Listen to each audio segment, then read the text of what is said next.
करने की एक अच्छा बातों को, गुणों को मुझे देखने के लिए परमेश्वर ने सहायता किया।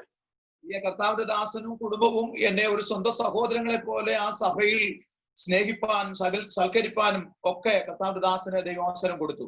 और उस कलीसिया में परमेश्वर ने अपने सेवक को मुझे भाई मानते हुए सेवकाई करने के लिए और सहकार दिखाने के लिए उन समयों में परमेश्वर ने सहायता किया। ഞാൻ ആരെയും പറഞ്ഞു പുകഴ്ത്തുകയല്ല, എന്നാൽ ഞാൻ കണ്ട ദൈവദാസന്മാരിൽ വെച്ച് വളരെ വ്യത്യസ്തനായ നിലവാരത്തിൽ, നല്ല ആത്മീയ നിലവാരത്തിൽ കർത്താവിന് വേല ചെയ്ത ഒരു ബഹുമാന്യ കർത്താവിന്റെ ദാസനാണ് സുരേഷ് പാസ്റ്റർ. और मैं ज्यादा घमंड की बातें नहीं करता हूं, मगर मैंने जितना देखा है उसमें परमेश्वर की सेवकाई खरे मन के साथ और अच्छे युवाओं के साथ करने वाला एक सेवक है पास्टर सुरेश।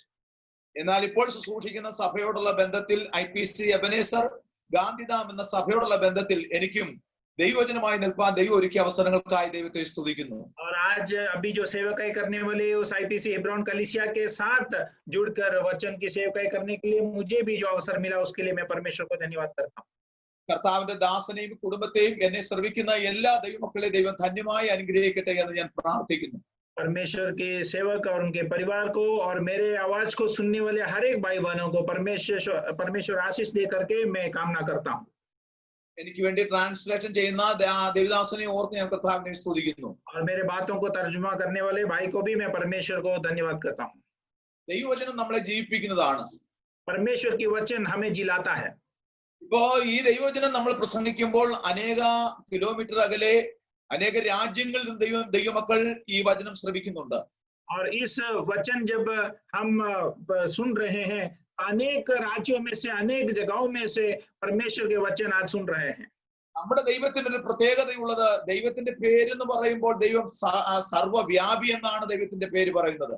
और जब हमारा परमेश्वर का खासियत यह है कि जब उसका नाम हम लेते हैं तो उसका अर्थ यह है कि वो सर्वव्यापी परमेश्वर है। ഏത് രാജ്യത്തിരുന്നാലും ദൈവത്തിന്റെ ആത്മാവ് എപ്പോഴും ഒരുപോലെ ഇറങ്ങുന്നതും പ്രവർത്തിക്കുന്നതുമായിട്ടുള്ളതാണ് ദൈവാത്മാവ് എന്ന് പറയുന്നത്. कोई भी राज्य में हम क्यों ना रहे, मगर परमेश्वर की सामर्थ्य एक समान मंडराती है और उस बातों को हम देख सकते हैं।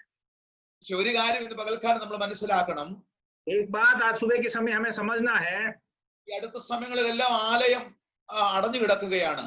इन दिनों में परमेश्वर का भवन सब बंद पड़ा है। എന്നാൽ മാധ്യമത്തിലൂടെയും ഫേസ്ബുക്കിലൂടെയും ഒക്കെയും ദൈവവചനം ഒരുപാട് കേൾക്കുന്നുണ്ട്. अगर माध्यमों के द्वारा, ऑनलाइन बातों के द्वारा अनेक बार परमेश्वर के वचन हम अधिकता से सुनते हैं। എന്നാൽ ആലയം തുറന്ന് ആലയത്തിന്റെ അകത്ത് കയറിയുള്ള ദൈവിക ആരാധനയും ദൈവിക ആലോചനയും അത് ശ്രേഷ്ഠമായിട്ടുള്ളതെന്ന് നമുക്ക് എപ്പോഴും മനസ്സിലാക്കാൻ കഴിയുന്നുണ്ട്. अगर अभी हम इन दिनों में समझ पाते हैं कि परमेश्वर के भवन में इकट्ठा होना और उसके अंदर जो परमेश्वर की सलाह प्राप्त करना वो एक धन्य अवस्था है। എന്തുകൊണ്ടാണ് ഈ ആലയം അടഞ്ഞതെന്ന് ദൈവമക്കളാകുന്ന നമ്മൾ വാസ്തവത്തിൽ ചിന്തിച്ചറിഞ്ഞേ മതിയാകുള്ളൂ. और इस परमेश्वर का भवन क्यों बंद हुआ है करके परमेश्वर का संतान जो हम हैं, हमें विचार करके समझना जरूरी है। ലോകത്ത് എന്ത് സംഭവിച്ചാലും സംഭവിക്കുന്നതിന് മുൻപ് ദൈവം തന്റെ ദാസന്മാരെ അറിയിച്ചിട്ടാണ് ചില സംഭവങ്ങൾ ലോകത്ത് വെളിപ്പെടുത്തുന്നത്. संसार में कोई भी बात जब होती है तब परमेश्वर अपने सेवकों को, दासों को ये बातें बताकर करता है। ഈ ദിവസങ്ങളിൽ നാം ലോകവ്യാപകമായി അഭിമുഖീകരിക്കുന്ന പ്രശ്നങ്ങൾ ചെറുതല്ല, ഏറ്റവും വലിയ പ്രശ്നമാണ്. और इन दिनों में पूरे संसार में हम देखने वाली और अनुभव करने वाली इस महामारी समस्या छोटी नहीं है, बहुत बड़ी समस्या है। ഈ വചനത്തിൽ ഒരു വാക്യമുണ്ട്, परमेश्वर के वचन में एक वचन है, പരീക്ഷ സഹിക്കുന്ന മനുഷ്യൻ ഭാഗ്യവാൻ. शरीर सहन करने वाला व्यक्ति वो धन्य है। അവൻ കൊള്ളാതെ തെളിയുന്നതിന് വരെയും പരീക്ഷയുണ്ട്. और जब तक सही नहीं निकलता है तब तक उसे परीक्षा का सामना करना पड़ता है।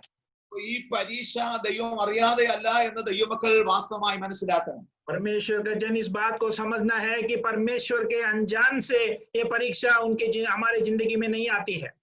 ഇന്ന് പകൽക്കാലം എന്നെ കേൾക്കുന്ന ദൈവമക്കൾ ആരെങ്കിലും മാനസിക നിലവാരത്തിൽ വേദന ഉണ്ടെങ്കിൽ ദൈവാത്മാവിൽ പറയാൻ ആഗ്രഹിക്കുന്നത് ഒരു കാരണവശാലും നമ്മുടെ വിഷയങ്ങൾ ദൈവം അറിയാതെ ഉള്ളതായിട്ടല്ല. आज सुबह के समय कोई भी अगर तकलीफ और इस प्रकार की व्याकुल अवस्था के बीच में रहते हैं तो मैं परमेश्वर की आत्मा की आपसे कहना चाहता हूँ परमेश्वर हमारे अवस्थाओं से अनजान नहीं है। നമ്മുടെ മുടി കൊഴിയുന്നത് ദൈവം ശക്തമായി അറിയുകയാണ്. हमारे सिरों की एक बाल भी जब गिरता है तो परमेश्वर जानता है। ഇന്നത്തെ പകൽക്കാലം നമ്മുടെ ചിന്തയ്ക്ക് വേണ്ടി ഒരു വേദഭാഗം വായിക്കാൻ ആഗ്രഹിക്കുന്നു. आज सुबह के समय हमारे मनन के लिए एक वचन पढ़ना चाहूंगा। എഫേസ്യർ ലേഖനം 5-ാം അധ്യായം അതിന്റെ 17-ാമത്തെ വാക്യം. एफेसियों की पत्री 5वीं अध्याय उसकी 17वीं वचन।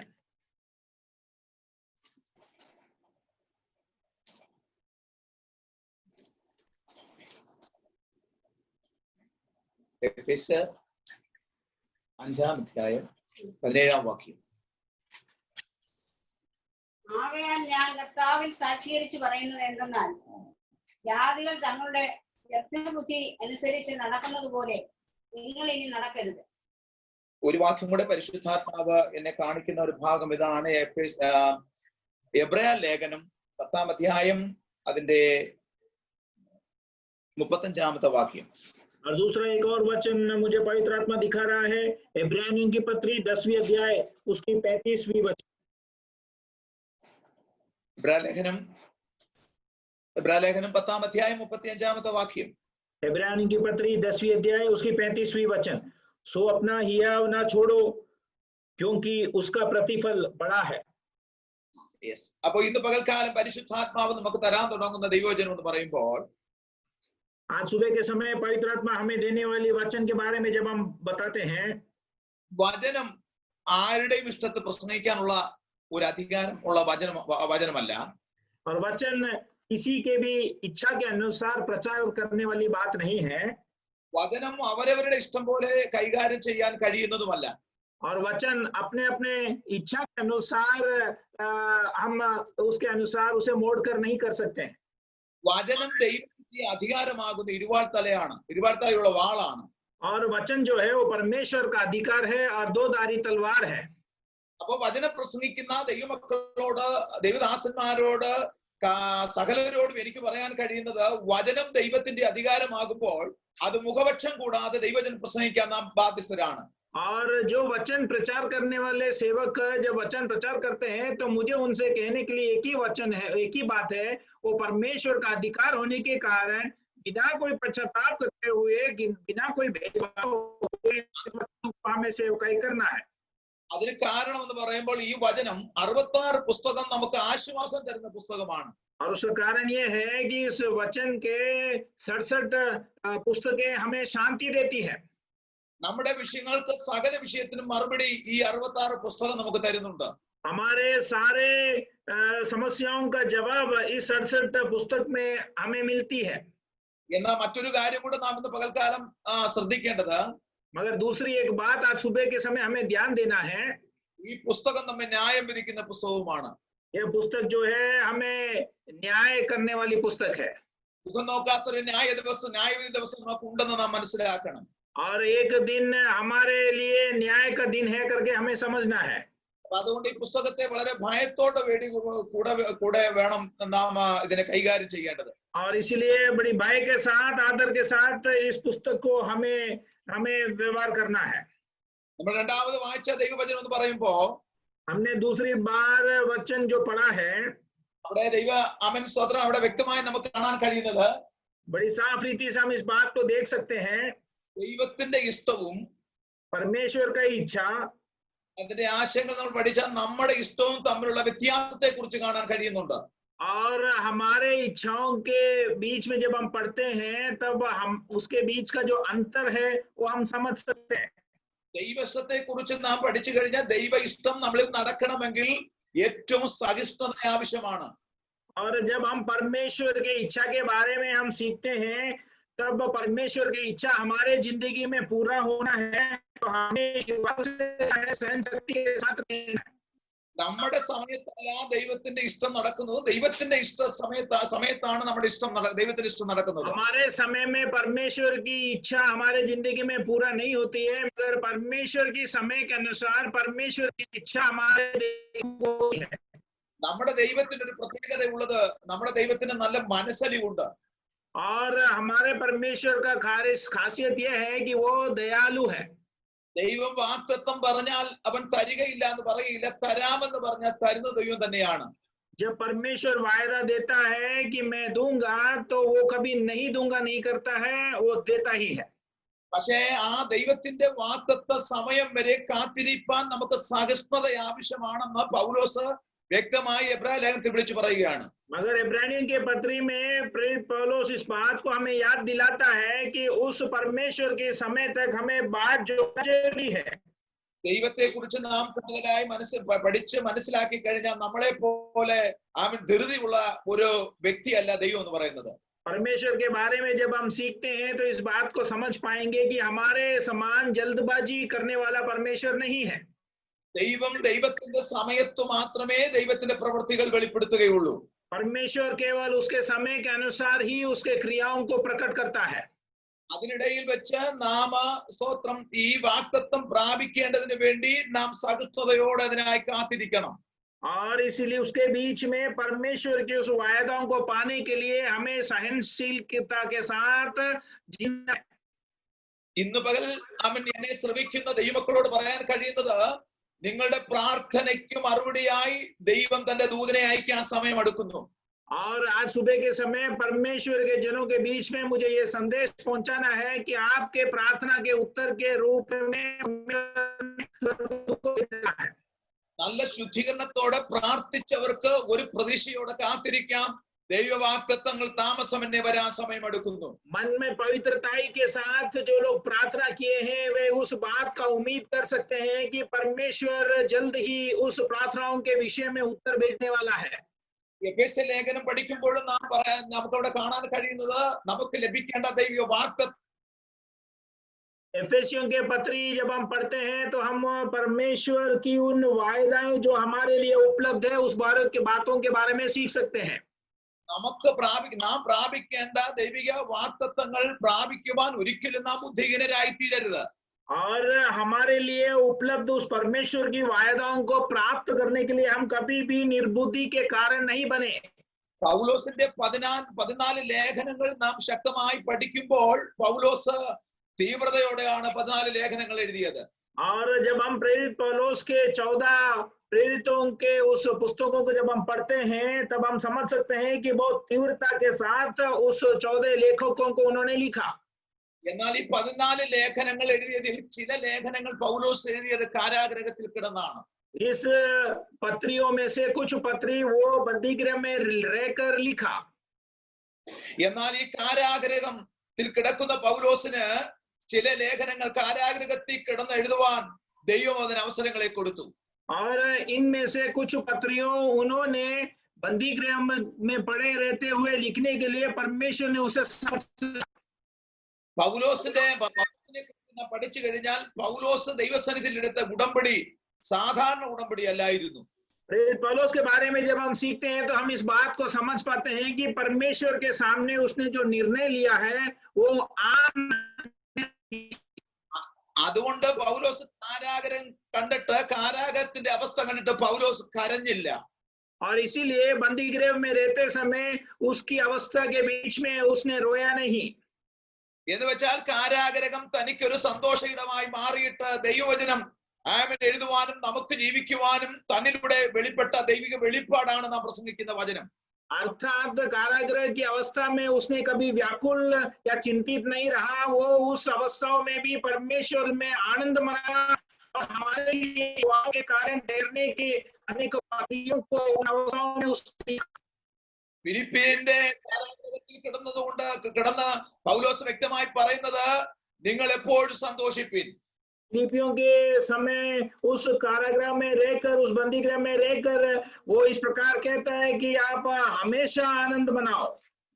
പക്ഷെ ഇപ്പോഴത്തെ ഈ സന്ദർഭം നമ്മൾ ഓർത്തു നോക്കിയാൽ പെട്ടെന്ന് സന്തോഷിക്കാൻ കഴിയുന്ന അവസരമല്ല. मगर आजकल के इस वातावरण के बीच में हमें तुरंत आनंद मनाने की अवस्था जैसे नहीं है. എന്നാൽ നമുക്കൊരു പ്രത്യാശയുള്ളത് നമ്മുടെ ഏത് വിഷയത്തിനും പരിഹാരം തരാൻ ദൈവത്തിന് കഴിവുണ്ട്. मगर हमें एक आशा है कि हमारे हर समस्याओं का जवाब परमेश्वर के सम्मुख है. ഇന്ന് പകലിൽ പരിശുദ്ധാത്മാവ് നമ്മെ ഓർപ്പിച്ചുണർത്തുന്ന ഒരു കാര്യം, ദൈവത്തിന് അസാധ്യമായതൊന്നുമില്ല. आज सुबह के समय पवित्र आत्मा हमें याद दिला रही है कि परमेश्वर के लिए नामुमकिन कोई बात नहीं है। ഈ ദിവസങ്ങളിൽ ദൈവമാകുന്ന നമ്മൾ വ്യക്തമായി നമ്മളെ പരിശോധിക്കേണ്ടത് ദൈവത്തിന്റെ ഇഷ്ടത്തിൽ എന്റെ ജീവിതമാകുവാൻ കഴിയുന്നുണ്ടോ എന്ന അനുഭവങ്ങൾ നാം പരിശോധിച്ചറിയണം. इन दिनों में परमेश्वर के संतान होते हुए इन बातों को हमें परखना है कि क्या हम परमेश्वर के इच्छा के अनुसार हमारे जिंदगी व्यतीत कर रहे हैं। നമ്മുടെ ഇഷ്ടം മരിക്കാത്ത കാലം വരെയും ദൈവപ്രവൃത്തിയുടെ ആ ഹിതം വെളിപ്പെട്ടു വരികയില്ല. और हमारे जो बातें हैं जब तक हम मरेंगे नहीं तब तक परमेश्वर के हित हमारे जिंदगी में। ഞാൻ എപ്പോഴും ചിന്തിക്കുന്ന ഒരു ചിന്ത ഇങ്ങനെയാണ്, ക്രിസ്തീയ ജീവിതത്തെക്കാൾ വ്യത്യസ്ത ശ്രദ്ധയോടെ ആത്മാവോടെ തിരിച്ചറിയേണ്ട ഒരു ഭാഗമാണ് ആത്മീക ജീവിതം എന്ന് പറയുന്നത്. और मैं हमेशा इस बात को गौर करता हूं कि हमारे मसीह जिंदगी से बढ़कर हमारे बढ़ना है। ക്രിസ്തീയ ജീവിതം എങ്ങനെയും ജീവിച്ച് തള്ളുമ്പോൾ എന്നാൽ ആത്മീയ ജീവിതം എങ്ങനെയും ജീവിച്ച് തള്ളാനുള്ളതല്ല. मसीह जिंदगी हम अपने हिसाब से कैसे भी जी कर आगे निकाल लेते हैं, मगर आत्मिक जिंदगी हमारे इच्छा के अनुसार कैसे है। അപ്പൊ ഈ ദിവസങ്ങളിൽ നാം നമ്മുടെ ഹൃദയത്തിൽ ഹൃദയപരിശോധന ചെയ്യേണ്ടത്, കർത്താവേ നിന്റെ ഇഷ്ടത്തിലേക്ക് ഞാൻ ആകുവാൻ കഴിഞ്ഞിട്ടുണ്ടോ എന്ന് ദൈവത്തിന് ചോദിക്കേണ്ടത് അത്യാവശ്യമാണ്. और इसलिए इन दिनों में हमें इन बातों को परखना है कि हे परमेश्वर, क्या आपके इच्छा के अनुसार मैं मेरे जिंदगी को व्यतीत कर पा रहा हूँ।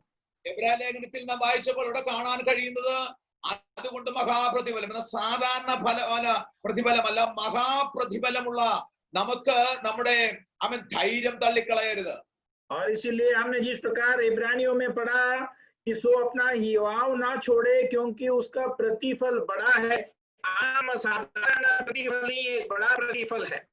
ഈ ഭൂമിയിൽ നമുക്ക് ലഭിക്കുന്നത് പ്രതിഫലമാണ്, എന്നാൽ മഹാപ്രതിഫലം ഭൂമിയിലല്ല, അത് നിത്യത്തിലാണെന്ന് ഇന്ന് പകൽക്കാലം നാം ഓർക്കണം. इस पृथ्वी में हमें प्रतिफल मिलता है, मगर बड़ा प्रतिफल जो है वो इस पृथ्वी में नहीं मगर अनंत काल के उस समय पर हमें मिलता है। എന്ന് വെച്ചാൽ നാം എന്ത് ചെയ്താലും അതിന്റെ പ്രതിഫലം ഭൂമിയിൽ നാം പറ്റിക്കൊണ്ടിരിക്കുകയാണ്.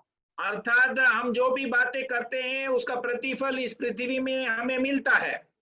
എന്നാൽ മഹാപ്രതിഫലം എന്ന് പറയുന്നത് കർത്താവിനോടുകൂടി ചെന്ന് വസിക്കുന്നതാണ് മഹാപ്രതിഫലം എന്ന് പറയുന്നത്. अगर बड़ा प्रतिफल जिसे कहलाते हैं वो परमेश्वर मसीह के साथ हम जाकर उसके साथ निवास करने की उस बात को बड़ा प्रतिफल कहलाते हैं।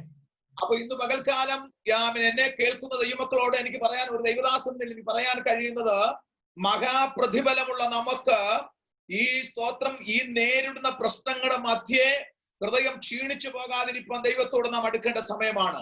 और इसलिए आज सुबह के समय आपसे कहने का संदेश मेरे पास ये है कि हमारे लिए बड़ा प्रतिफल होने के कारण के प्रतिकूल अवस्थाओं के बीच में हमारा हृदय व्याकुल हो जाए।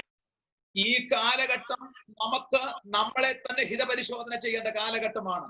इस जो परिस्थितियों के बीच में ये समय, ये युग इस प्रकार आया है जहां हम अपने आप को परखने की अवस्था करें।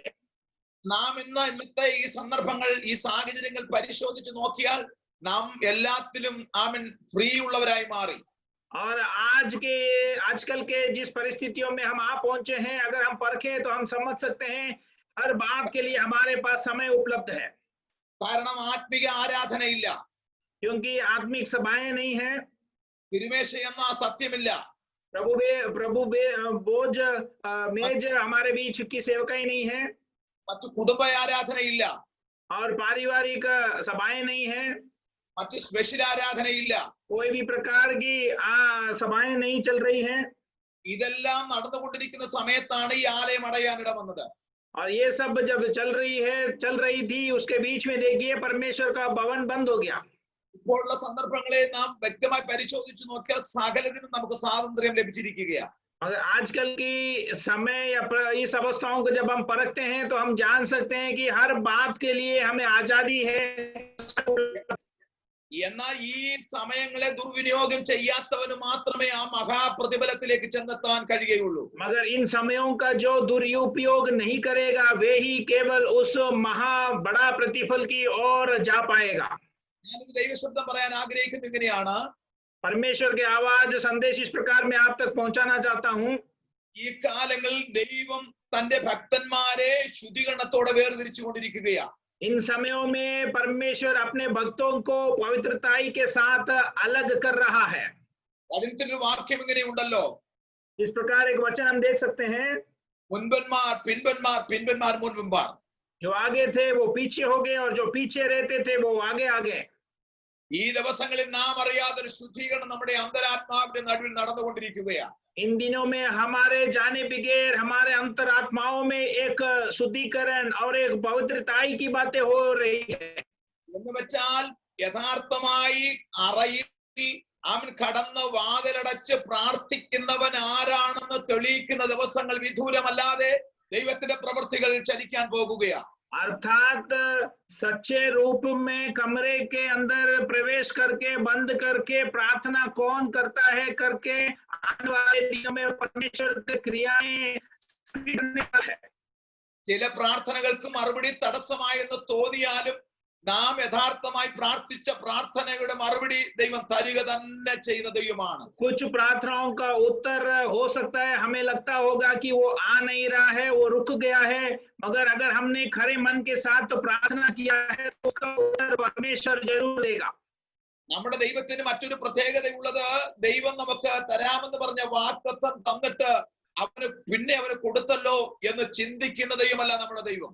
और हमारा परमेश्वर का दूसरा खासियत यह है कि जब उन्होंने कहा कि मैं उसको दूंगा और उसके बाद जब परमेश्वर हमें देता है, देने के बाद ये विचार नहीं करता है कि अरे मैंने तो उसको दे दिया।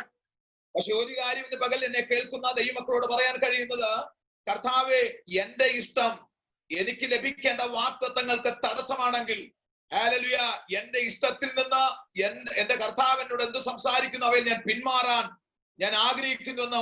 ആമേൻ. എത്ര പേർ ആഗ്രഹിക്കുന്നു? आज सुबह के समय मैं ये बात कहना चाहूंगा, या कितने लोग इस प्रकार के एक निर्णय लेना चाहता है कि हे परमेश्वर, अगर मेरा इच्छा ऊपर तेरे उत्तर आने के लिए रुकावट है तो मेरे इच्छाओं और मेरे अपेक्षाओं पर प्रबल होते हुए उसे दूर करके उससे अलग होकर आपकी इच्छाओं के लिए मैं अपने आप को समर्पण करना चाहता हूँ। നമ്മുടെ സകല ഇഷ്ടങ്ങളും മരവിപ്പിച്ചിട്ടല്ലാതെ ഒരു ദൈവ വാഗ്ദത്തം നമ്മളെ വെളിപ്പെട്ടു വരികയില്ല. हमारे सारे इच्छाओं को हटाए बगैर परमेश्वर की वायदाएं हमारे जिंदगी में पूरा नहीं होगा।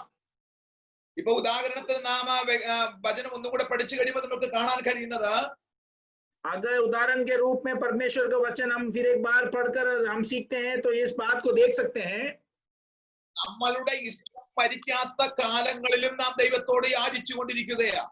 हमारे इच्छा के अंदर रहते समय में भी हम परमेश्वर से मांग रहे हैं, എന്നാലും ആ സമയത്തും ദൈവം ആ പ്രാർത്ഥന കേൾക്കുന്ന ദൈവമാണ് നമ്മുടെ ദൈവം. मगर उन समयों के बीच में भी हमारे प्रार्थनाओं को सुनने वाला परमेश्वर है हमारा परमेश्वर। നമുക്ക് ഈ ദിവസങ്ങളിൽ നാം വ്യക്തമായി മനസ്സിലാക്കേണ്ടതും നാം പഠിക്കേണ്ടതുമായ കാര്യം, ദൈവത്തിന്റെ പരിജ്ഞാനം എന്തെന്ന് തിരിച്ചറിയുവാൻ നാം പ്രാപ്തിയുള്ളവരാകണം. और इन दिनों में इस बात को हमें सीखना है कि परमेश्वर की ज्ञान और परमेश्वर की समझ क्या है। ജ്ഞാനം എല്ലാവർക്കും ഉണ്ട്, പക്ഷെ പരിജ്ഞാനം എല്ലാവർക്കും ഇല്ല. और ज्ञान तो हर एक जने के पास है मगर विवेक हर एक जन के पास नहीं है। ഈ ദിവസങ്ങളിൽ ദൈവമക്കൾ, എന്നെ കേൾക്കുന്ന ദൈവമക്കളെ, നിങ്ങൾ മനസ്സിലാക്കേണ്ട ഒരു കാര്യം, ദൈവത്തിന്റെ ഇഷ്ടം എന്തെന്ന് തിരിച്ചറിയുവാൻ നാം സമയം കണ്ടെത്തിയേ മതിയാകുള്ളൂ. और इन दिनों में मेरे बातों को सुनने वाले परमेश्वर का जन, आप समय को अलग करें कि परमेश्वर का इच्छा क्या है करके हमें जानना जरूरी है। നാം ചിന്തിക്കുന്ന ഒരു ചിന്തയിൽ കൂടെ അല്ല ദൈവ ഇഷ്ടം നമ്മളിൽ നടക്കുന്നത്. हमारे विचार के अनुसार परमेश्वर का इच्छा हमारे जिंदगी में पूरा नहीं होता है। അതുകൊണ്ട് ദിവസങ്ങളിൽ നിങ്ങൾ ദൈവ ഇഷ്ടം എന്തെന്ന് നിങ്ങൾ മനസ്സിലാക്കിയിട്ടുണ്ടോ? क्या आप इन दिनों में परमेश्वर की इच्छा क्या है करके आपने जानने की कोशिश किया है? പലപ്പോഴും നാം നമ്മുടെ ഇഷ്ടം ദൈവസന്നിധിയിലേക്ക് സമർപ്പിക്കപ്പെടുന്നവരാണ്. अक्सर हम हमारे इच्छा के अनुसार परमेश्वर के सन्मुख में अपने आप को समर्पण करते हैं। പഴയ കാലങ്ങളെ കുറിച്ച് നാം പഠിച്ചു കഴിഞ്ഞാൽ പഴയ ഭക്തന്മാർ ദൈവ ഇഷ്ടത്തിന് വേണ്ടി ജീവിച്ചവരായിരുന്നു. पुराने नियमों के उस भक्तों के बारे में जब हम सीखते हैं तो हम समझ सकते हैं कि वे परमेश्वर की इच्छा के लिए जीते थे। ഇപ്പോഴെന്തുകൊണ്ടാണ് വാഗ്ദത്തം താമസിക്കുവാൻ കാരണം ഉണ്ടാകുന്നത്? आजकल क्यों वायदाएं हासिल करने के लिए देरी होती है? നാം ദൈവത്തിന്റെ ഇഷ്ടത്തിലേക്കായി തീരുവാൻ കഴിഞ്ഞിട്ടില്ല. क्योंकि हम परमेश्वर के इच्छा के अनुसार नहीं आ पाते हैं। ഒരു കാര്യം ഞാൻ ആത്മാവിൽ പറയാൻ ആഗ്രഹിക്കുന്നത് ഇങ്ങനെയാണ്, एक बात मैं आत्मा में आपसे कहना चाहता हूं, ദൈവ ഇഷ്ടം നമ്മളിൽ നടക്കാൻ സമയമാകുമ്പോൾ നാം ഭൂമിയിൽ അവൻ സ്വന്തക്കാട് നടുവിൽ ദേശത്തിന്റെ നടുവിൽ നാം ഒറ്റപ്പെടാൻ ചാൻസ് ഉണ്ട്. और जब परमेश्वर की इच्छा हमारे जिंदगी में जब पूरा होने का समय आता है तो हो सकता है हमें हमारे संबंधियों से अलग एकता की अवस्था को महसूस करना पड़े। ഈ 66 പുസ്തകത്തിലും നാം പഠിക്കുമ്പോൾ സ്തോത്രം സകലരെയും ദൈവം ഒറ്റയാക്കി തീർന്നതിന് ശേഷമാണ് അതിന്റെ വാഗ്ദത്തം കരങ്ങളിൽ കൊടുത്തത്. इस 66 पुस्तकों को जब हम पढ़ते हैं तो इस बात को हम समझ सकते हैं कि हर एक व्यक्ति से जिससे परमेश्वर ने प्यार किया है उनको अकेला ले जाने के बाद परमेश्वर ने अपने वायदाओं को उनकी जिंदगी में दिया है। ഈ 66 പുസ്തകത്തിലും നമുക്ക് ലഭിച്ച കത്തുദാസന്മാരെ കുറിച്ച് നാം പഠിച്ചു കഴിഞ്ഞാൽ അതിന്റെ അകത്ത് ദൈവ ഇഷ്ടമാണ് അവരുടെ വ്യക്തിത്വത്തിൽ നടന്നത്. और इस 67 पुस्तकों के बारे में जब हम सीखते हैं तो हम उस बात को समझ सकते हैं कि परमेश्वर की इच्छा के अनुसार ही अपनी जिंदगी को बिताए हैं। എന്നാൽ നമ്മുടെ ഇഷ്ടം പലപ്പോഴും ഉള്ളിൽ മറച്ചു വെച്ചിട്ടാണ് പലപ്പോഴും പലരും പ്രവചിക്കുന്നത്. मगर हमारे इच्छाएं अक्सर हमारे हृदयों के अंदर छिपा के रखने के बाद हम नबूवत की बात सुनते हैं। നമ്മളുടെ ഇഷ്ടം മറച്ചു വെച്ചാണ് പലപ്പോഴും പലരും ദൈവവചനം വായിക്കുന്നത്. और हमारे इच्छाओं को छिपा कर रखने के बीच में हम परमेश्वर के वचन को पढ़ते हैं। എന്നാൽ ഈ അവസ്ഥയിലൊന്നും ദൈവപ്രവൃത്തി നമ്മൾ നടക്കുകയില്ല. इस प्रकार की अवस्थाओं के बीच में परमेश्वर की क्रियाएं हम देख नहीं पाएंगे। ഈ ദിവസങ്ങളിൽ നാം വ്യക്തമായി ദൈവം മുൻപാകെ നമ്മളെ സമർപ്പിക്കണം. കർത്താവേ, എന്റെ വാഗ്ദത്തങ്ങൾക്ക് മറ്റൊരു വ്യക്തിയോ ലോകമല്ല എനിക്ക് തടസ്സമായി നിൽക്കുന്നത്, ഞാൻ തന്നെയാണെന്ന് മനസ്സിലാക്കാൻ നാം ബോധവാനായി തീരണം. इन दिनों में हम इस बात से परमेश्वर से प्रार्थना करना है कि हे परमेश्वर, मेरे वायदाओं को हासिल करने के लिए रुकावट इस संसार की और कोई बात नहीं है। अगर है उन विषयों को समझकर हम परमेश्वर के सामने उन बातों को कबूल करके प्रार्थना करें। ഇപ്പോൾ നടക്കുന്ന ഈ മഹാമാരി, ലോകം വ്യാപകമായി നടക്കുന്ന മഹാമാരിയിൽ നമ്മൾ മനസ്സിലാകാൻ കഴിയുന്നത് ദൈവമക്കൾക്ക് ഉണ്ടാകുന്ന പ്രശ്നങ്ങളെ നമുക്ക് എല്ലാവർക്കും തിരിച്ചറിയാൻ കഴിയുന്നുണ്ട്. और इन दिनों में चलने वाले इस महामारी हम सब समझ सकते हैं। परमेश्वर के जनों को जो समस्याएं सामना कर रहा है उनके बारे में हम सब समझ सकते हैं। വാഗ്ദത്തം ഉള്ളവനെ അവൻ സൂക്ഷിക്കുന്ന ദൈവമാണ്. और जिनके ऊपर वायदाएं हैं उन लोगों को परमेश्वर संभालता है। ഏത് മഹാമാരി വന്നാലും അവൻ വാഗ്ദത്തം ഉള്ളവനെ എത്ര കാലം ജീവിപ്പിക്കണമെന്ന് ദൈവം കണക്ക് ക്രമീകരിച്ചു കഴിഞ്ഞാൽ അതിനപ്പുറം ലോകത്തിലെ ഒരു ശക്തിക്കും തകർക്കാൻ കഴിയയില്ല. जिसके ऊपर वायदाएं हैं उसके जिंदगी में भी कितना बड़ा महामारी क्यों ना आए, मगर परमेश्वर जानता है कि वो कितना उसके बीच में कितना भी बड़ा सामर्थ्य आकर उसे नाश करने की कोशिश करे, उसको नाश नहीं कर पाएगा। ഇന്ന് പകൽക്കാലം ദൈവത്തിന്റെ ആത്മാവ് ഇങ്ങനെ അരുളി ചെയ്യുന്ന ശബ്ദം ഇതാണ്, आज सुबह के समय पवित्र आत्मा इस प्रकार संदेश दे रहा है, നിങ്ങളോടും നിങ്ങളുടെ തലമുറയോടും നിങ്ങളുടെ കുടുംബത്തോടും ദൈവം പറഞ്ഞ വാഗ്ദത്തത്തിന്റെ ദിനങ്ങൾ സമീപെ എത്തിക്കൊണ്ടിരിക്കുന്നു എന്ന് പരിശുദ്ധാത്മാവിനെ ആത്മാവിൽ കാണിക്കുന്നു. पवित्र आत्मा साफ रीति से मुझे दिखा रहा है कि आपको, आपके परिवार को और आपके पीढ़ियों को परमेश्वर ने दिया हुआ उस वादों को पूरा होने का समय बहुत निकट आ गया है। ഞാൻ പറഞ്ഞല്ലോ, ദൈവിക വാഗ്ദത്തം അല്ലെങ്കിൽ ദൈവിക അവൻ മഹാപ്രതിഫലത്തിലേക്ക് നാം പ്രവേശിക്കുവാൻ അവൻ ദൈവം നമ്മളെ ആഗ്രഹിക്കുമ്പോൾ ദൈവത്തിന്റെ ഇഷ്ടം നമ്മൾ നടന്നുകൊണ്ടിരിക്കും. और जैसे परमेश्वर चाहता है कि हम उस बड़ा प्रतिफल की ओर पहुंचे, उस समय में परमेश्वर की इच्छा हमारे जिंदगी के अंदर व्यक्ति। പക്ഷേ ആ സമയം എന്ന് പറയുമ്പോൾ ഒരുപക്ഷെ നാം സമൂഹത്തിൽ നിന്ന്, ആത്മീയരുടെ നടുവിൽ നിന്നും, ലോകത്തിന്റെ നടുവിൽ നിന്നും, ബന്ധുക്കളുടെ നടുവിൽ നിന്നും ഒരുപക്ഷെ നമ്മൾ ഒറ്റപ്പെട്ടു പോകേണ്ടി വരും. अगर हो सकता है उन समयों के बीच में हो सकता है हम इस संसार में एक अलगदाई की जिंदगी बिताने के समय आ सके। എന്നാൽ ദൈവവചനം ഓർപ്പിച്ചുണർത്തുകയാണ്, ഞാൻ നിന്നെ ഒരു നാളും കൈവിടുകയില്ല. मगर उस अकेलेपन की अवस्थाओं के बीच में भी परमेश्वर का वचन हमें याद दिलाता है कि मैं तुझे कभी नहीं त्यागूंगा। ഈ ദൈവവചനം കേട്ടുകൊണ്ടിരിക്കുന്ന സകല ദൈവമക്കളുടെ മുൻപിലും പരിശുദ്ധാത്മാവിന്റെ നിറവിന്റെ വ്യാപാരം അവൻ തെളിഞ്ഞു നിൽക്കുകയാണ്. और इस वचन सुनने वाले हर एक भाई बहन की जिंदगी में पवित्र आत्मा की उस सामर्थ्य मंडरा रहा है. പലപ്പോഴും നമുക്ക് തിരിച്ചറിവിന്റെ അളവ് തിരിച്ചറിയാൻ കഴിയാതിരിക്കുന്നത് നമ്മളിൽ നടക്കുന്ന പ്രവർത്തികൾ ദൈവ ഇഷ്ടമാണോ എന്ന് മനസ്സിലാക്കാൻ കഴിയുന്നില്ല. अक्सर क्योंकि हम हमारे जिंदगी में जो बातें हो रही है वो परमेश्वर की इच्छा के अनुसार है कि नहीं समझ नहीं पाते, इसलिए परमेश्वर की योजनाएं हमारे जिंदगी में पूरा नहीं होती है. ദൈവഹിതം തെളിവാകാൻ വേണ്ടി വ്യക്തിപരമായി ദൈവം ആകർഷിച്ച പലരെയും ദൈവത്തിന്റെ ഇഷ്ടത്തിനു വേണ്ടി വലിച്ചെറിയാൻ ഇടവന്നു. और परमेश्वर के इच्छा के अनुसार जिए हुए लोगों को परमेश्वर ने जब अपने और आकर्षण किया, तब परमेश्वर के लिए इस संसार की बातों को और अपनी इच्छाओं को उन्होंने फेंक दिया. നമ്മുടെ ദൈവത്തിന്റെ പ്രത്യേകതയുള്ളത് നമ്മെ വലിച്ചെറിയുക മാത്രമല്ല, നാം ചെന്ന് വീഴുന്ന സ്ഥലത്ത് നമ്മെ അന്വേഷിപ്പാൻ ശക്തിയുള്ള ഒരു മഹാദൈവമാണ് നാം സേവിക്കുന്ന ദൈവം. और हमारा परमेश्वर का खासियत यह है कि वो हमें इस प्रकार जब अलग जगहों में लगाता है तो हम अकेलेपन की अवस्था में नहीं डाल देता है, वो हमें संभालने के लिए सामर्थी परमेश्वर है.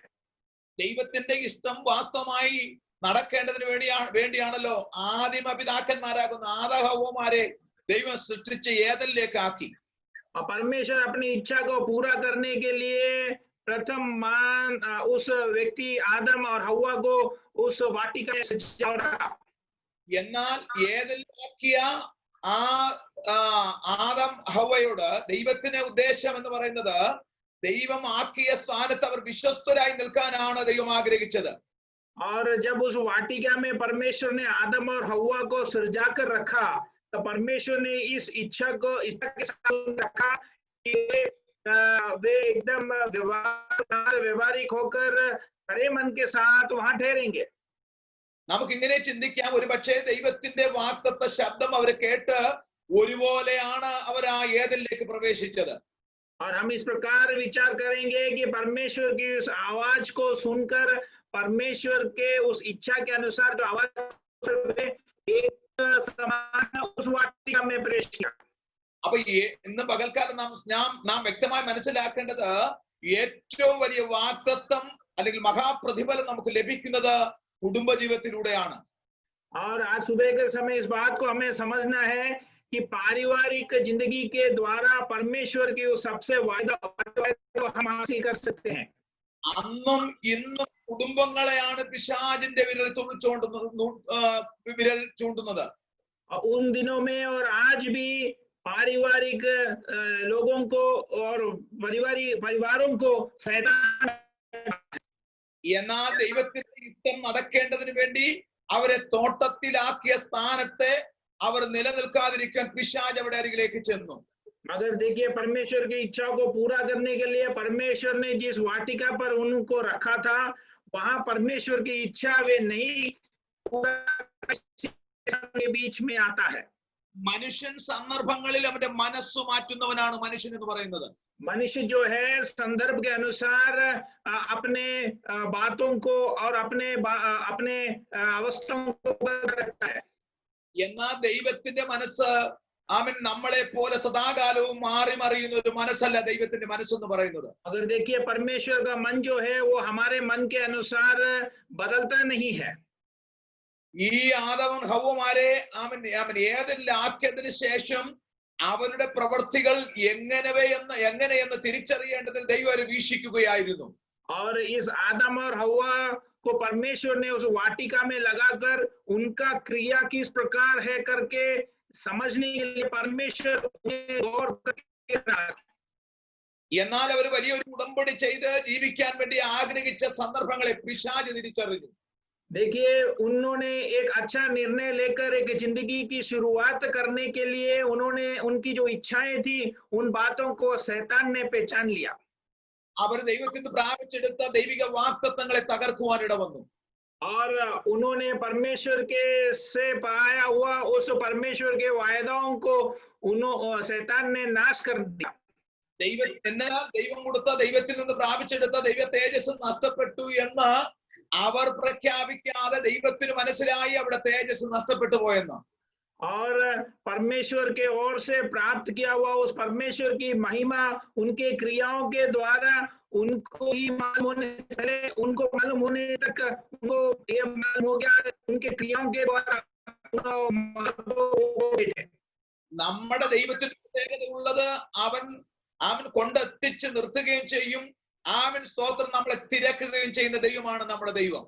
हमारा परमेश्वर का खासियत यह है कि वो हमें ले जाएगा और हमारे पीछे वो ढूंढ कर भी आता है. തങ്ങളിലുള്ളതായ ദൈവ തേജസ് നഷ്ടപ്പെട്ട് അവർ ഭൂമിയിൽ ഒളിഞ്ഞു നിൽക്കുമ്പോൾ തന്നെയാണ് ദൈവം ആമേൻ തങ്ങളെ തിരക്കേണ്ടതിനു വേണ്ടി ദൈവം അവരുടെ അരികിലേക്ക് ചെന്നത്. उनके अंदर जो परमेश्वर की महिमा थी उस महिमा को नष्ट करने के बाद वे जब धरती में उधर इधर छिप कर रहे थे, उनके जिंदगी में उसकी इच्छा को पूरा करने के लिए उनको ढूंढ कर निकला. ദൈവം നമ്മെ നിർത്തുക, എവിടെയെങ്കിലും നിർത്തുക എന്ന മാത്രം ഉള്ള അനുഭവങ്ങളല്ല, ദൈവം നമ്മെ നന്നായി തിരക്കുന്ന ദൈവം കൂടെയാണ്. परमेश्वर कहीं भी हमें इस प्रकार रखता नहीं, केवल रखता ही नहीं है मगर वो हमें ढूंढ कर हमें संभालने वाला परमेश्वर है. ദൈവം നമ്മെ തിരക്കുവാൻ ഒന്നാമത്തെ കാരണം നമ്മളിൽ ഒരു മഹാപ്രതിഫലം ഉള്ളതുകൊണ്ടാണ്. सबसे पहले परमेश्वर इसीलिए हमें ढूंढता है क्योंकि हमारे अंदर एक महाप्रतिफल, एक बड़ा प्रतिफल ठहरा है. ഇപ്പോഴുള്ള ഈ മഹാമാരിയുടെ പ്രവർത്തനങ്ങൾ, ഈ പ്രവൃത്തി നിമിത്തം നിങ്ങൾക്ക് ലഭിക്കേണ്ട ആ ദൈവിക വാഗ്ദത്തങ്ങളെ നിരസിച്ചു കളയുവാൻ, ഭയപ്പെട്ടു പോകാൻ ഇടവരുതെന്ന് പരിശുദ്ധാത്മാവ് ഓർമ്മപ്പെടുത്തുകയാണ്. पवित्र आत्मा इस बात को याद दिलाता है कि आजकल की इस महामारी के बीच में आपके ऊपर आया हुआ उस परमेश्वर को आप खोना नहीं. നാം വചനം പഠിക്കുമ്പോൾ ദൈവിക വാഗ്ദത്തത്തിനു വേണ്ടി ഒരുക്കപ്പെട്ടവർ മുഴുവനും ഭൂമിയിൽ ഒറ്റപ്പെടുവാൻ ഇട വന്നിട്ടുണ്ട്. हम जब परमेश्वर का वचन सीखते हैं तो परमेश्वर के वायदाओं को प्राप्त किया हुआ हर एक व्यक्ति अकेलेपन की उस अवस्था को जाए. നാം ഒറ്റപ്പെടുമ്പോൾ മനസ്സിലായിക്കൊള്ളണം, ദൈവ ശബ്ദത്തിലേക്ക് നാം അടുക്കാൻ തുടങ്ങുകയാണ്. अगर हम अकेलेपन की अवस्था से गुजर रहे हैं तो समझ लीजिएगा कि परमेश्वर की उस वाणी को सुनने की समय आ गया है. നാം ഒറ്റപ്പെടുമ്പോൾ നമ്മളെ എന്നും ഒറ്റപ്പെടുത്തലുള്ളവരായി ലോകത്തിന്റെ മധ്യേ നമ്മെ തല കുനിപ്പിക്കാനല്ല ദൈവം ആഗ്രഹിക്കുന്നത്. എവിടെ ഒറ്റപ്പെട്ടാലും ആ ഒറ്റപ്പെടുന്ന സ്ഥലത്ത് ദൈവത്തിന്റെ സാന്നിധ്യം ഇറങ്ങി നമ്മളെ സഹായിപ്പാൻ അവൻ വിശ്വസ്തനായ ദൈവമാണ്. हम जब अकेलेपन की अवस्था महसूस करते हैं तो वो ये नहीं चाहता है कि हम हमेशा इस अकेलेपन की अवस्था में ही रहे. परमेश्वर हमारे उसकी अवस्था, उसकी इच्छाओं को हमारे जिंदगी के द्वारा पूरा करना चाहता है. നമുക്ക് ഇന്ന് പകൽക്കാലം നാം ശ്രദ്ധിക്കേണ്ട ഒരു കാര്യം എന്ന് പറയുമ്പോൾ, നമ്മൾ ദൈവഹിതമല്ലാത്ത സകല അനുഭവങ്ങളെയും വെറുക്കാൻ നാം തയ്യാറാകുമ്പോൾ ഓ ദൈവ വാഗ്ദത്തം നമ്മൾ വെളിപ്പെടുക തന്നെ ചെയ്യും. आज सुबह के समय अगर हम परमेश्वर के विरुद्ध जो बातें हैं हमारे जिंदगी से निकालने के लिए अगर हम तैयार हो जाते हैं तो हम जरूर वास्तव रूप में परमेश्वर के वायदाओं को हमारी जिंदगी में हासिल करते रहेंगे. ചില വ്യക്തികളോട്, ചില കുടുംബങ്ങളോട് ആമേൻ സ്തോത്രം, ദൈവത്തിന്റെ ആത്മാവിൽ സംസാരിച്ച ദൈവിക വാഗ്ദത്തം നിങ്ങളുടെ ഭവനത്തിലേക്ക് പ്രവേശിക്കാൻ സമയം അടുക്കുന്നു എന്ന് ദൈവാത്മാവ് കാണുന്നു. पवित्र आत्मा इस बात को देखता है कि आपके जिंदगी में, आपके पारिवारिक अवस्थाओं में आपने परमेश्वर से जो है उन बातों को पूरा होने की दिन और समय और निकल आ गया. ഇന്ന് പകലിൽ എന്നെ കേൾക്കുന്ന ദൈവമക്കളോട് എനിക്ക് ഉറപ്പിച്ചു പറയാൻ കഴിയുന്നത്, ദൈവം വ്യാജം പറയാൻ മനുഷ്യനല്ല. आज सुबह के समय मेरी बातों को सुनने वालों को मैं युवाओं के साथ कह सकता हूं कि परमेश्वर कभी झूठ नहीं बोलता. ഇന്ന് പകൽ ആ വായിച്ച ദൈവജനത്തോട് ബന്ധത്തിൽ നമുക്ക് അടുത്തു വരാം. എന്താണ് കാരണം? സ്തോത്രം. അതുകൊണ്ട് മഹാപ്രതിഫലമുള്ള നിങ്ങളുടെ ധൈര്യം ക്ഷയിച്ചു പോകരുത്. और इसलिए बड़े हुए उस वचन की ओर हम वापस आएंगे. सो अपना हिवाव ना छोड़ो क्योंकि उसका प्रतिफल है. അടുത്ത ഭാഗം നമ്മൾ ശ്രദ്ധിച്ചാൽ അവൻ ഇങ്ങനെയാണ്. अगला भाग इस प्रकार है. ദൈവിക വാഗ്ദത്തം, ദൈവിക വാഗ്ദത്തം എന്ന മഹാപ്രതിഫലത്തിലേക്ക് നാം അടുക്കുവാൻ അല്ലെങ്കിൽ പ്രവേശിക്കണമെങ്കിൽ ദൈവം പ്രഖ്യാപിക്കുന്നതിനെ സ്വീകരിപ്പാൻ നാം തയ്യാറാകണം. अगर परमेश्वर जो हमारे लिए रखा हुआ उस बड़ा प्रतिफल की ओर हमें प्रवेश करना है तो परमेश्वर की आज्ञाओं को मानना जरूरी है। ദൈവം എന്ത് പ്രഖ്യാപിച്ചാലും അത് ഉൾക്കൊള്ളാൻ കഴിവുള്ള ഒരു നല്ല മനസ്സാണ് നമുക്ക് എപ്പോഴും വേണ്ടത്. और परमेश्वर जो भी बात हमको आदेश दे उन बातों को मानने का एक अच्छा मन हमारे अंदर होना जरूरी है। നമ്മുടെ ദൈവത്തിന്റെ പ്രത്യേകത ഉള്ളത് എന്ന് പറയുമ്പോൾ ഒരു വ്യക്തിയേക്കാൾ ഉപരി ദൈവത്തിന് ആ വ്യക്തിയിലൂടെയുള്ള സത്യസന്ധതയാണ് ദൈവത്തിന് ആവശ്യമുള്ളത്. और हमारा परमेश्वर का खासियत यह है कि वो एक व्यक्ति को चाहने से बढ़कर उस व्यक्ति के अंदर उसका खरे मन की अवस्था, उसके सच्चे मन की अवस्था को वो चाहता है। ഒരു മനുഷ്യനുള്ള സത്യമാണ് ദൈവം വിലയിരുത്തി അവനെ ഉപയോഗിക്കപ്പെടുത്തുന്നത്.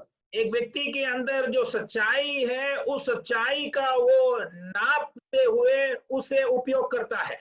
പ്രത്യേകിച്ച് ആത്മീയരെന്ന നമ്മളിൽ ഉണ്ടാകേണ്ട സത്യം മരിച്ചു പോകരുത്, സത്യം എന്നും നിലനിൽക്കണം, എങ്കിലേ നമുക്ക് സ്വർഗരാജ്യത്തിൽ എത്തിച്ചേരുവാൻ കഴിയുകയുള്ളൂ. खास करके आत्मिक कहलाने वाले हम जो है हमारे अंदर सच्चाई नष्ट नहीं होना चाहिए, सच्चाई हमेशा रहना चाहिए, तब ही अनंत काल की जिंदगी में प्रवेश कर पाएंगे। വചനം പഠിക്കുമ്പോൾ സത്യത്തിലൂടെയാണ് പരിശുദ്ധാത്മാവ് തുണ നിന്നത്. और वचन जब हम सीखते हैं तो सच्चाई के द्वारा ही पवित्र आत्मा ने साथ दिया है। വചനം പഠിക്കുമ്പോൾ നമുക്ക് കാണാൻ കഴിയുന്ന ഒരു ഭാഗം ഇങ്ങനെയാണ്. वचन जब सीखते हैं तो इस बात को हम देख सकते हैं। ഒരുവന് ദൈവത്തെ കുറിച്ചുള്ള പരിജ്ഞാനമില്ലെങ്കിൽ എത്ര ജ്ഞാനമുണ്ടെന്ന് പറഞ്ഞാലും ദൈവ ഇഷ്ടം മനസ്സിലാക്കുകയില്ല. अगर एक व्यक्ति कहता है कि मैं परमेश्वर के बारे में जानकारी रखता हूं, मगर अगर वो परमेश्वर के उस बात को समझ नहीं पाता है, कितना भी ज्ञान उसके अंदर क्यों ना हो, ज्ञान नहीं है। ഞാൻ മുൻപേ പറഞ്ഞതുപോലെ ഈ ദിവസങ്ങളിൽ ദൈവമക്കളാകുന്ന നമുക്ക് വേണ്ടത് ഞാൻ സേവിക്കുന്ന ദൈവം ആരെന്ന് തിരിച്ചറിയുന്ന ഒരു പരിജ്ഞാനം നമ്മളിൽ നിലനിൽക്കുവാൻ ദൈവത്തിന്റെ ആത്മാവ് ആഗ്രഹിക്കുന്നുണ്ട്. मैंने जिस प्रकार आपको शुरुआत में याद दिलाया कि इन दिनों में हमें इस बात को समझना जरूरी है कि हम जिस परमेश्वर की सेवा करते हैं वो परमेश्वर कौन है। നമ്മുടെ ദൈവം എന്ന് പറയുമ്പോൾ ലോകത്തിലെ, അതുകൊണ്ടാണ് യഹോശാഫാത്ത് പറയുന്നത് എല്ലാവരെക്കാളും നിനക്ക് മഹാശക്തി ഉണ്ടെന്ന് ഭക്തനായ യഹോശാഫാത്ത് വിളിച്ചു പറയുകയാണ്. और इसीलिए हमारे परमेश्वर के बारे में जब कहते हैं तो भक्त यहोशाफात ने इस प्रकार पुकार के कहा कि सबसे सामर्थ तू ही है। എല്ലാവരെക്കാളിലും വ്യത്യസ്തമാകുന്ന ആത്മസാന്നിധ്യത്തിന്റെ നിറവും ആത്മനിയോഗത്തിന്റെ അളവും നാം ചിന്തിക്കുന്നതിലപ്പുറമായി പ്രവർത്തിപ്പാൻ കഴിവുള്ള ഒരു ആത്മശക്തിയാണ് നമ്മുടെ ദൈവത്തിനുള്ളത്. और हमारा परमेश्वर के अंदर हमारे विचार से बढ़कर हमारे सोच से अपार एक सामर्थ्य। അതുകൊണ്ട് ഈ വചനം കേൾക്കുന്ന പലരിലും പരിശുദ്ധാത്മാവിൽ കൂടെ വ്യാഖ്യാനിക്കുവാൻ എനിക്ക് ദൈവം തരുന്ന നിയോഗം എന്ന് പറയുമ്പോൾ ദൈവത്തിന് ഹിതമല്ലാത്ത സ്വഭാവങ്ങളെ വലിച്ചെറിയാൻ നാം തയ്യാറാകുമ്പോൾ ദൈവഹിതം ആ ദേശത്ത് വെളിപ്പെടും. और इसलिए इस वचन के द्वारा आज सुबह के समय पवित्र आत्मा यह संदेश मुझसे पहुंचाना चाहता है कि जब हमारे जिंदगी में जो की बातें हैं देखेंगे तो परमेश्वर की इच्छा हमारे जिंदगी में पूरी होगी। ഞാൻ അല്പസമയത്തിന് മുമ്പ് പറഞ്ഞായിരുന്നല്ലോ, അവൻ ദൈവം പ്രഖ്യാപിക്കുന്നതിനെ സ്വീകരിപ്പാൻ നാം തയ്യാറാകുമ്പോഴാണ് ദൈവവാഗ്ദത്തം നമ്മളിൽ വെളിപ്പെടാൻ കഴിയുന്നത്. मैंने कुछ समय पहले बोला कि परमेश्वर जो आदेश देता है उनको स्वीकार करने के लिए जब हम तैयार हो जाते हैं तो परमेश्वर की इच्छा हमारे जिंदगी में पूरी होती है। ഒരു കാര്യം നാം മനസ്സിലാക്കണം, വചനം ഇങ്ങനെ പറയുകയാണ്. एक बात हम समझना चाहिए कि परमेश्वर का वचन इस प्रकार कहता है। വായിക്കേണ്ട 1 രാജ 17-ാം അധ്യായം അതിന്റെ 3-ാമത്തെ വാക്യത്തിൽ ഏലിയാവിനോട് ദൈവം പ്രഖ്യാപിച്ചിരിക്കുകയാണ്, എന്റെ പ്രവൃത്തി തെളിവാകേണ്ടതിന് വേണ്ടി നിന്റെ ഇഷ്ടത്തിനല്ല എന്റെ ഇഷ്ടത്തിനായി നീ കരീത്തിൽ ഒളിക്കണം. पहला राजा 17वीं अध्याय उसके 3 वचन में परमेश्वर एलिया से कहता है कि पूरा होने के लिए तेरा इच्छा नहीं, मेरा इच्छा पूरा होने के लिए तू जाकर उस करीत के पास जाकर। എന്നാൽ ജീവനെ കൊതിക്കുന്ന ആരും കരീത്തിൽ പോകാൻ ആഗ്രഹിക്കുകയില്ല. मगर जीवन को इच्छा रखने वाली कोई भी व्यक्ति करीत नाम नाले में जाकर छिपना नहीं चाहेगा। എന്നാൽ ദൈവം പറഞ്ഞ ശബ്ദത്തിനുള്ളിൽ ഏലിയാവ് ദൈവഹിതം തെളിവാകാൻ കെരീത്തിലേക്ക് ചെന്നു. मगर परमेश्वर के आदेश के अनुसार वहां केरीत में एलिया जाते हुए हम देखते हैं। കെരീത്തിനെ കണ്ട ഏലിയാവ് നിരസിച്ചെന്നുവെങ്കിൽ ഒരിക്കലും ഒരു വിധവയുടെ മരണത്തിൽ നിന്ന് രക്ഷ നേടാൻ കഴിയില്ലായിരുന്നു. अगर केरीत को देखकर एलिया ने अगर परमेश्वर के उस आज्ञा को नहीं मानता तो एक विधवा को कभी भी वो बचा नहीं सकता। സാഹചര്യങ്ങളും സന്ദർഭങ്ങളും കഷ്ടങ്ങളും ആയിരിക്കുന്ന അനുഭവത്തെ തിരിച്ചറിഞ്ഞുകൊണ്ട് ഏലിയാവ് കെരീത്തിൽ ഇരുന്നത് കൊണ്ട് ഒരു വിധവയുടെ മരണം അതിൽ നിന്നൊരു കുടുംബം രക്ഷപ്പെടാൻ ഇടവന്നു. और उस जो संदर्भ में वो रहता था उस संदर्भ को उसके परिस्थितियों को बराबर जानने के वजह से एलिया केरीत नाले में जाकर जीने के लिए अपने आप को समर्पण किया। इस कारण एक बड़ी नाश में से मृत्यु में से एक विधवा और उसके परिवार बच सका। അതുകൊണ്ട് ഈ ദിവസങ്ങളിൽ ദൈവം എന്ത് പ്രഖ്യാപിച്ചാലും നാം നിരസിച്ചു കളയാതെ സാഹചര്യങ്ങളെ തിരിച്ചറിഞ്ഞുകൊണ്ട് ദൈവഹിതം സ്വീകരിപ്പാൻ നാം തയ്യാറാകുമ്പോഴാണ് നമുക്ക് സ്തോത്രം മഹാപ്രതിഫലമുള്ള വാഗ്ദത്തത്തിലേക്ക് പ്രവേശിക്കാൻ കഴിയുന്നത്. और इसलिए इन दिनों में परमेश्वर के आज्ञाओं का उल्लंघन नहीं करते हुए परमेश्वर जो भी हमसे आदेश करता है उन बातों को स्वीकार करते हुए उन बातों के अनुसार अगर हम करना चाहेंगे परमेश्वर हमारे जिंदगी में उसके इच्छाओं को पूरा करते हुए हम देखेंगे। നാം പൗലോസിനെ കുറിച്ച് പഠിക്കുമ്പോൾ വാസ്തവത്തിൽ ദൈവത്തിൽ നിന്നുള്ള വിളിയെ നന്നായി മനസ്സിലാക്കിയിട്ട് ദൈവഹിതം തിരിച്ചറിയുവാനുള്ള ഓട്ടമായിരുന്നു പൗലോസിന്റെ ഓട്ടം. प्रेरित पौलुस के बारे में जब हम सीखते हैं तो परमेश्वर की उस बुलावट को बराबर समझते हुए परमेश्वर की इच्छाओं को अपनी जिंदगी में पूरा करने के लिए वो तो था। ഞാൻ സുവിശേഷം തുടങ്ങുമ്പോൾ ഞാൻ ചിന്തിച്ചത് സുവിശേഷ വേല എന്ന് പറയുന്നത് ഈസിയാണെന്നാ ചിന്തിച്ചേ. मैंने जब सुसमाचार की सेवकाई के लिए निकल पड़ा तो मुझे लगा ये सेवकाई बहुत आसान होगा। എന്നാൽ നന്നായി കർത്താവിന്റെ വേല ചെയ്യാൻ തുടങ്ങിയപ്പോൾ എനിക്ക് മനസ്സിലായത് ഇതൊരിക്കലും ഈസി അല്ല, ഇത് നാം അടുക്കുന്തോറും തീയിലേക്ക് അടുക്കുകയാണ്.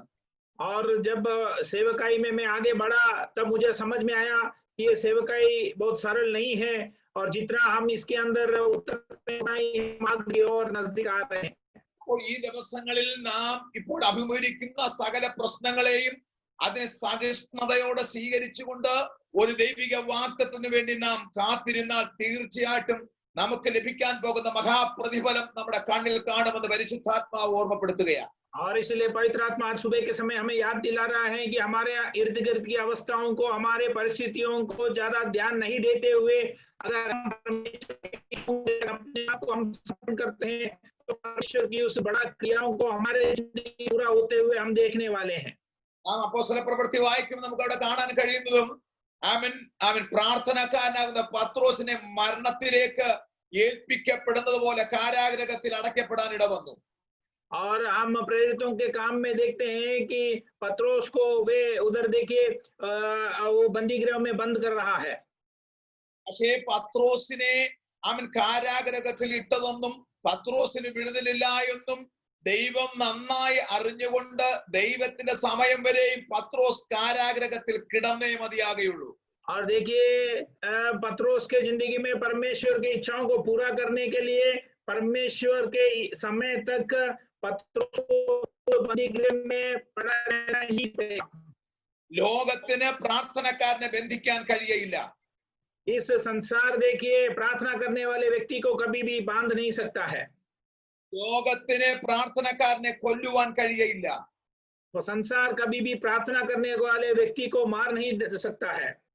ദൈവം അനുവദിക്കാതെ നമുക്കൊരു മരണം സംഭവിക്കുകയില്ലെന്ന പരിശുദ്ധാത്മാവിന്റെ പകൽക്കാലം നമ്മളെ ഓർമ്മിച്ചുണർത്തുന്നത്. और आज सुबह के समय पवित्र आत्मा हमें याद दिला रही है कि परमेश्वर के अनुमति के बगैर हमारे लिए कोई मृत्यु नहीं है। മരണം പോലുള്ള അവസ്ഥകൾ നമ്മുടെ മുമ്പിൽ കടന്നു വന്നാലും ദൈവം അനുവദിക്കാത്ത കാലം വരെയും നമ്മുടെ തലയിലെ മുടി കൊഴിഞ്ഞു പോകില്ലെന്ന് പരിശുദ്ധാത്മാവ് നമ്മെ ഓർപ്പിച്ചുണർത്തുന്നു. मृत्यु के समान बातें हमारे जिंदगी के आगे आने पर भी हमारे सिर से एक बाल भी जब गिरता है तो नहीं होता है करके उस परमेश्वर पर जब हम भरोसा रखते हैं तो अंतिम समय तक वो हमें ले चलने के लिए सामर्थ्य है। അതുകൊണ്ട് ദിവസങ്ങളിൽ നമുക്ക് നമ്മളെ തന്നെ ഏൽപ്പിച്ചു കൊടുക്കാൻ, കർത്താവേ ദൈവിക വാഗ്ദത്തം പ്രാപിക്കേണ്ടതിന് തടസ്സമായി എന്റെ വ്യക്തിപരമാകുന്ന ജീവിതത്തിൽ ഉണ്ടാകുന്ന സകല തടസ്സങ്ങളെ ഞാൻ സമർപ്പിക്കുന്നു കർത്താവേ. और इसीलिए आज सुबह के समय अपने आप को हम समर्पण करें कि हे परमेश्वर, तेरी वायदा मेरे जिंदगी में पूरा होने के लिए रुकावट होकर जो भी बातें मैं आज सुबह के समय अपने आप को समर्पण करता हूँ। ഇന്നലെ വരെയും എനിക്ക് ജഡത്തിൽ പല സ്വഭാവങ്ങൾ ഉണ്ടായിരുന്നു. इस कल तक मेरे इस शरीर में अनेक स्वभाव थे. എന്റെ സംസാരത്തിലൂടെ, എന്റെ നോട്ടത്തിലൂടെ, എന്റെ ചിന്തയിലൂടെ, എന്റെ പ്രവൃത്തിയിലൂടെ ഒക്കെയും ദൈവഹിതമല്ലാത്ത അവൻ മാനുഷിക പ്രവൃത്തികൾ എന്നിലുണ്ടായിരുന്നു.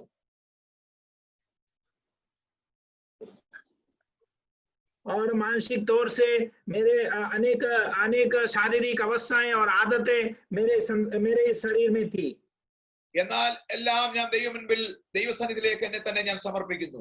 मगर हर बातों को छोड़कर मैं अपने आप को परमेश्वर के सन्मुख में समर्पण करता हूँ. കർത്താവേ, മഹാപ്രതിഫല വാഗ്ദത്തങ്ങൾ പ്രാപിക്കേണ്ടതിന് വേണ്ടി ഞാൻ ദൈവസന്നിധിയിലേക്ക് എന്നെ തന്നെ സമർപ്പിക്കുന്നു. हे परमेश्वर, उस बड़ा प्रतिफल के उस वायदाओं को मेरे जिंदगी में हासिल करने के लिए मैं अपने आप को परमेश्वर के सन्मुख में समर्पण करता हूँ. എന്നോട് പറഞ്ഞ വാഗ്ദത്തം ഏത് സമയം, ഏത് കാലഘട്ടം വരെ അവൻ ആയിരുന്നാലും ആ കാലഘട്ടം കാണുന്ന സമയം വരെയും അനുഭവിക്കുന്ന സമയം വരെ ഞാൻ പ്രതീക്ഷയോടെ കാത്തിരിക്കുമെന്ന് കർത്താവേ ഞാൻ ഉടമ്പടി ചെയ്യുന്ന കർത്താവേ. और ये परमेश्वर, मैं तेरे से निर्णय करता हूँ कि मेरे लिए जो वायदाएं आपने पूरा बताया है, उन वायदाओं को जब तक मैं देखूंगा तब तक मैं धीरजता के साथ उस वायदाओं को मेरे जिंदगी में पूरा होने के लिए मैं इच्छा के साथ बाट जोते रहूंगा. ഇവിടെ നിർത്താൻ ആഗ്രഹിക്കുകയാണ്. मैं यहाँ बंद करना चाहता हूँ. അതായത് ദൈവാത്മാവിനെ കാണിക്ക് ചിലരുടെ വാഗ്ദത്തം ചിലരുടെ കാൽ ചുവട്ടിലേക്ക് വന്നെത്തിരിക്കുക. कुछ लोगों के वायदाएं अपने पैरों तले एकदम निकट आ गया है करके परमेश्वर का वचन दिखाता है. അലസരായി പോകരുത്. आप आलसी ना बने. നിങ്ങളുടെ ധൈര്യം ക്ഷയിച്ചു പോകരുത്. आपके हियाव कम ना हो जाए. നിങ്ങളുടെ പരിജ്ഞാനം നഷ്ടപ്പെട്ടു പോകരുത്. आपके विवेक खोन नहीं पाए. അപ്പൊ ഇവയെല്ലാം സത്യസന്ധമായി സൂക്ഷിച്ചുകൊണ്ട് ഈ മഹാപ്രതിഫലത്തിനു വേണ്ടി ഈ നാളുകൾ സഹസ്രതയോടെ കാത്തിരിപ്പാൻ സർവവല്ലഭനാകുന്ന ദൈവം നമ്മെ സഹായിക്കട്ടെ, ഒരുക്കട്ടെ എന്ന് ആത്മാർത്ഥമായി ദൈവത്തിന് പ്രാർത്ഥിച്ചുകൊണ്ട് എനിക്ക് ലഭിച്ച ഈ സമയത്തിന് ഞാൻ നന്ദി പറഞ്ഞുകൊണ്ട് കർത്താവിന്റെ ദാസൻ, കുടുംബം, എന്നെ കേട്ട എന്റെ വചനം എന്നെ കേട്ട ദൈവവചനം കേട്ട എല്ലാ ദൈവമക്കൾക്കും വേഗം വരുന്ന യേശുക്രിസ്തുവിന്റെ നാമത്തിൽ ഞാൻ നന്ദി अर्पिച്ചുകൊണ്ട് ദൈവസന്നിധിയിൽ ഇരിക്കുന്നു. ദൈവം നമ്മളെ മാനിക്കുമാറാകട്ടെ.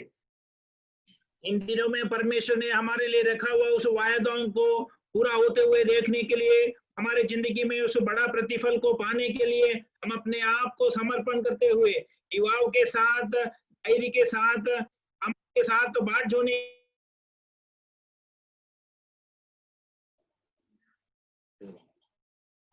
Praise the Lord.